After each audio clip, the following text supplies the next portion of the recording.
Shout out to Kev. Kev got 1,000 white shirts. Nigga is like a cartoon character. Nah, that nigga is my goat. So today we're going to be talking about the curious case that is Ryan Clark's firing. On today's agenda, we'll be taking a trip down memory lane, talking about the most high-profile ESPN firings over the past 15 years. Then we'll be talking about ESPN's business model and why it's failing talent. Then we'll talk about Ryan Clark and finish it off with who I think is next on the chopping block. So first things first, I would be remiss if I didn't bring up the fact that Stephen A. Smith has been fired from ESPN before. And the reason why that is because this guy never fails to remind us that he has been fired from ESPN, which I find weird, right? He reminded us in his book. He reminds us on television every few months. Businessman. First of all, I was incredibly ignorant to business. But I think for me, if I had to crystallize where business came to the forefront of my mind was when I got fired in 2009. You see, there's a difference between making money. Not that talks would be shut down and ultimately my exposure would be minimized before a year later being completely let go. But I find it weird because if my employer fired me and I became extremely successful after I left them, best believe I would act like Stephen A. Smith. Don't get me wrong. I don't blame him for that. But here's the thing. If my employer fired me and I became extremely successful after I left them and they rehired me, I wouldn't act like Stephen A. Smith. Is he not embarrassed, right? If I got fired from a place and years later they rehire me, I would never bring up that shit ever again. I would never bring up the fact that I had been fired from them previously. When I was researching for this video, I wanted to see the long list of fired ESPN talent. And although these people are extremely talented, let me say that, they are extremely talented, pretty much every single one of them deserve to get fired, okay? And let me show you guys this list, okay? I'll talk about 8 of these people, I'm going to talk about 8 of these people, but let me tell you this, okay? So Bill Simmons, right? He disrespected Sage Steele during the 2014 NBA Finals coverage. Do I get to speak now? It's been like 10 minutes. I thought this was a must-play well game for the Spurs. And wanted ESPN to throw him a bag to turn Grantland into a podcast network.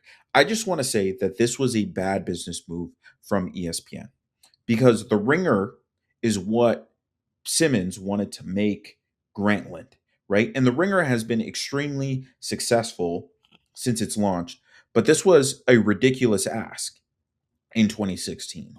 A bag for a podcast network. Bill Simmons ended up getting that money from outside investors. Shannon Sharpe, okay? Shannon Sharpe was sued for domestic violence, and the claims were extremely credible. We heard the tapes. And getting choked, so I guess we're going. Yeah, I might choke you in public.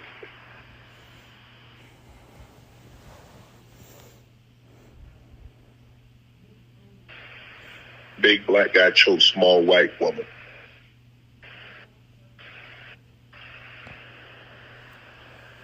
It's not a good look, Shannon. Not a good look that you do with the shit you did to me. Okay, and this nigga thought that he was going to come back onto television.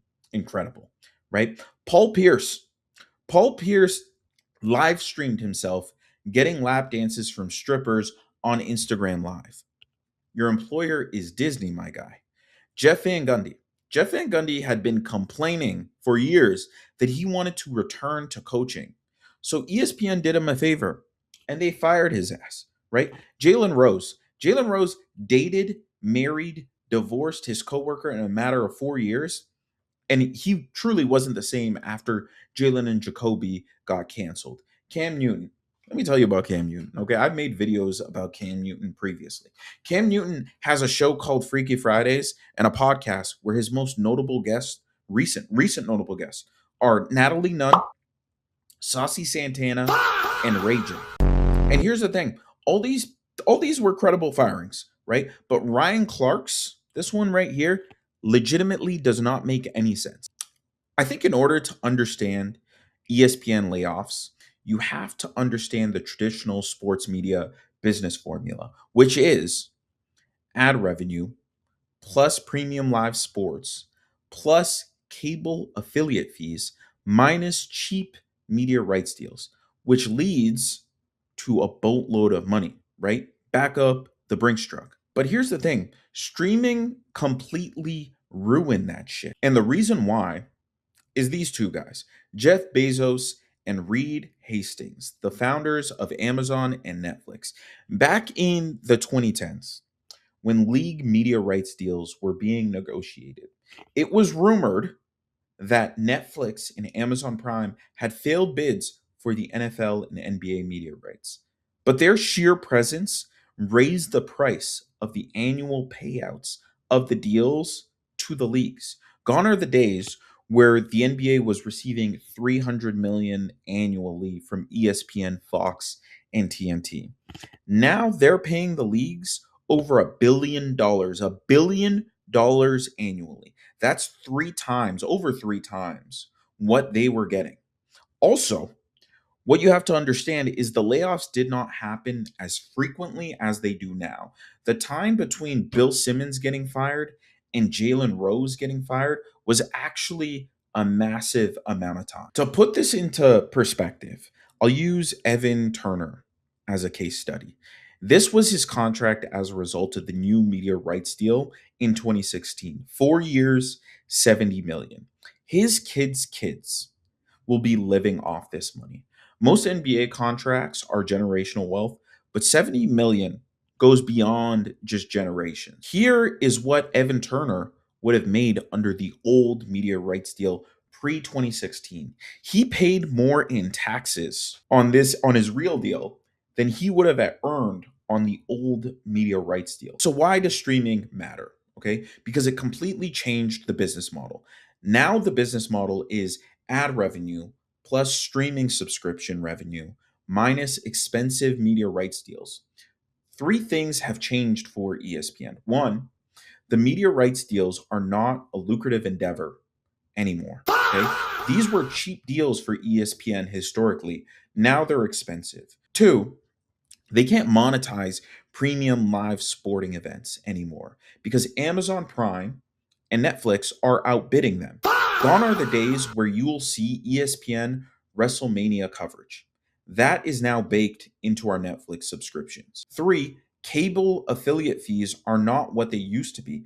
No one has cable anymore. So ESPN isn't profiting off of regional and national cable providers anymore. Which takes us to our next topic, Ryan Clark. His firing did not make sense. Specifically, why did Outkick, a conservative media outlet that has been highly critical of Ryan Clark, have the exclusive on his firing? On top of that, Ryan Clark has been an integral part of ESPN's best show, NFL Live. NFL Live has won the Emmy for the most outstanding daily studio show 2 years in a row. I can bet my bottom dollar that that will not be the case next year without him. On top of that, notifying people during the commercial break that they're getting fired is nasty. At least spare him from coming into work that day. But the reality is, this will continue to happen. Which brings us to my next point. Who is next? I know you guys were expecting me to say Stephen A. Smith, but that will never happen. Stephen A. Smith is unfortunately too talented and entertaining to let go of. Okay. On top of that, he does everything ESPN asks him to. This nigga leaves date night. He cuts his vacation short to go live for ESPN. They will never fire him. If Stephen A leaves ESPN, just assume that Fox Sports stopped believing in Nick Wright and they are rebooting Undisputed with him and Shannon Sharp. With that being said, I think this is a legitimate list of people that could get fired within the next 2 years. Troy Aikman and Joe Buck, right? They are a package deal. But ESPN is already plotting to make Dan Orlovsky their main NFL analyst. In my opinion, they'll get rid of Aikman, give Orlovsky a pay raise, Keep him on NFL Live and pair him with Joe Buck and promote his college football coverage. He's going to get the Stephen A treatment. Adam Schefter is already starting to break news beyond the NFL. Shams is getting fired if Adam Schefter doesn't retire. Next is Jason Kelce. What does Jason Kelce do outside of being handsome and giving O-line analysis? No one cares about O-line analysis. And if you do, just watch AQ Shipley on the Pat McAfee show. ESPN saved $7 million by firing Kelce and promoting AQ Shipley. When Carl Ravitch got fired, this was a sign that ESPN is willing to part ways with Van Pelt. And lastly, Kirk Herbstreit. If ESPN is paying Pat McAfee $60 million over the course of his new deal, Kirk Herbstreit isn't making it to week 0, 2027 of the college football season. And to take it a step further, ESPN is not scared to show the number 2 of their top shows the door, right? They did it with Ryan Clark with NFL Live this past week. They did it with Skip Bayless back in the day. And best believe they are going to do it with Kirk Herbstreit. And with that being said, thank you for tuning in. All right. Please like and subscribe the video. There's daily uploads, so you might as well. And I'll see you tomorrow. Kev got 1,000 white shirts.